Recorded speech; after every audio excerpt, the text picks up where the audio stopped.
Bachelor கிச்சனில் இன்றைக்கி விதவிதமான தோசை செய்கிறது எப்படின்னு பார்க்க போகிறோம். ரொம்ப ஈஸி. இந்த மாதிரி தோசை செய்கிறீங்க இல்லையா, அந்த மாதிரி கல்லில் தோசை ஊற்றிக்கிங்க.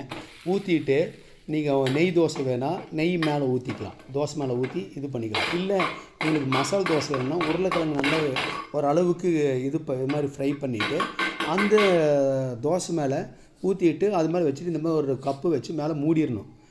வச்சு மூடிட்டிங்கன்னா உங்களுக்கு ரொம்ப சூப்பராக வெந்துடும். அதுக்கப்புறம் அதுவும் உங்களுக்கு ஒரு அருமையாக இருக்கும். மூடி வச்சு தோசை சுடலாம், அதுவும் சூப்பராக இருக்கும். இல்லை நீங்கள் மசால் வச்சு தோசை ஊற்றுறதுனாலும் தோசை ஊற்றிக்கலாம். இதுலேயே நீங்கள் முட்டை ஊற்றி அப்படியே ஸ்ப்ரெட் பண்ணி எடுத்திங்கன்னா அது முட்டை தோசை.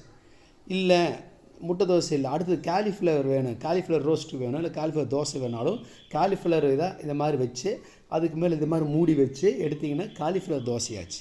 இல்லை பொடி தோசை வேணும், பொடி மேலே அப்படியே ஸ்ப்ரெட் பண்ணிக்க. சில பேர் பொடி அப்படியே ஸ்ப்ரெட் பண்ணுவாங்க. சில பேர் என்ன பண்ணுவாங்கன்னா ஆயிலில் மிக்ஸ் பண்ணி லைட்டாக அப்படியே ஸ்ப்ரெட் பண்ணி அப்படியே அதுவும் சுடுவாங்க. அதுவும் சூப்பராக இருக்கும். இது யாரையுமே எதிர்பார்க்க வேண்டாம். பேச்சுலர்ஸ் எல்லாருமே சூப்பராக நீங்கள் இந்த மாதிரி ஃபுட்டு ப்ரிப்பேர் பண்ணிங்கன்னா பிடித்த உணவை சாப்பிடுவதால் மனம் நிம்மதி அடைகிறது. மனம் அழுத்தத்திற்கு ஆளாக மாட்டோம்.